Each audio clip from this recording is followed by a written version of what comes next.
Brian Wilson, Mary Catherine Ham, Brian Neiman, today's newsmakers, and you, the Morning Majority. 105.9 FM, AM 630. WMAL. 6:37 on the Morning Majority. Brian Neiman, Brian Wilson, Mary Catherine Ham here. And we've got James Pethokoukis with American Enterprise Institute now on the phone. How's it going, Jimmy?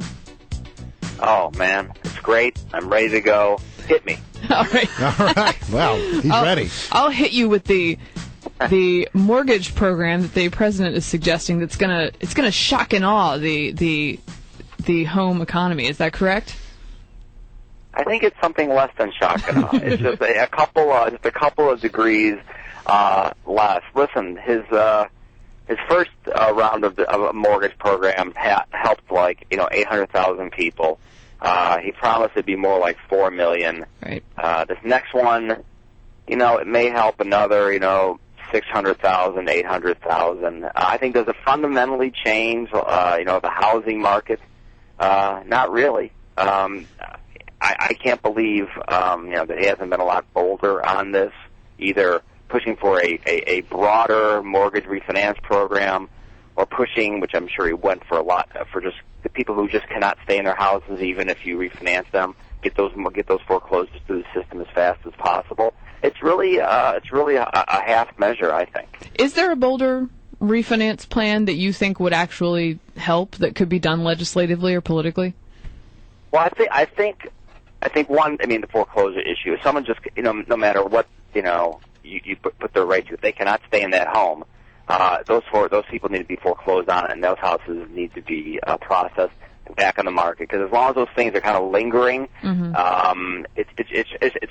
making sure the market can't find a bottom, and people don't want to buy a home if they think prices are still going to go down. As far as what you can do for everybody else, there are other plans out there. A plan I think is really interesting is the idea of banks sort of resetting your mortgage at basically the current value of your house, and then as the price goes up, you and the bank would share any future price appreciation. So everybody is sort of, on the hook for something or losing out on something. That's one idea if you don't want to just go the pure sort of foreclosure and let it all sort itself out. But there are ideas, and I've been writing about them, but not many of them are being talked about in Washington. Yesterday, Rick Perry, in an effort to sort of rejuvenate and re-energize his campaign, came up with his tax plan. And you've looked at it pretty closely. It calls for a 20% flat tax. You still get your mortgage interest, charitable deductions. You get your state and local exemptions for families if you make less than $500,000. You get $12,500 deduction per person in the household, but it's optional. What do you think about this plan? And then compare it to the 999 Kane plan, which I guess became the 909 Kane plan. Well, it does some things, that are really great. One, it would get rid of the bias inherent in our tax code against investing and saving, so what they call a consumption tax.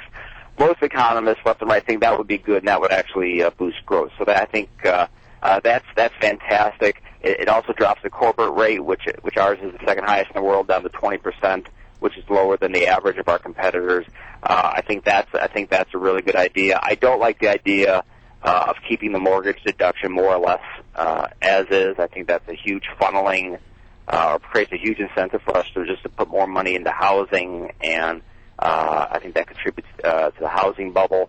So it does some big things right. I tell you, if I'm Perry, what I'm concerned about is that no one's going to pay attention to it today. You got this crazy, Herman Cain ad out, which I don't know if you folks have been talking about. It's kind of just a hilarious ad. And then Perry goes on TV and starts talking about the birther issues stuff. So I wonder if he's stepping all over his tax plan, which would be too bad because there are some really good things in it. All right. I always thought the whole idea of going to a flat tax was to simplify the whole process. We're going to 20%, but you still have deductions for mortgage and for kids and for other things. Isn't that half the battle? And then you can pick and choose if you want it or you don't want it. To me, it's still a muddied system. That's why I don't like it in first blush. Right. You're going to have to radio turbo tax that thing or something. Yeah. There is still too much complexity because you're going to have to sort of fill out your taxes two ways to see which one you want to do. So I'm not thrilled about sort of the optional gimmick. It does keep a lot of deductions, which are kind of a politically safe thing to do. I don't think they necessarily make a lot of economic sense. So to me, it's would it be a vast improvement over what we have today? Absolutely. Would it be more pro-growth, than we have today? I think I certainly would. It doesn't go as far as what I'd like it. All right, I know no doubt it would be pro-growth, but here's the other question I have.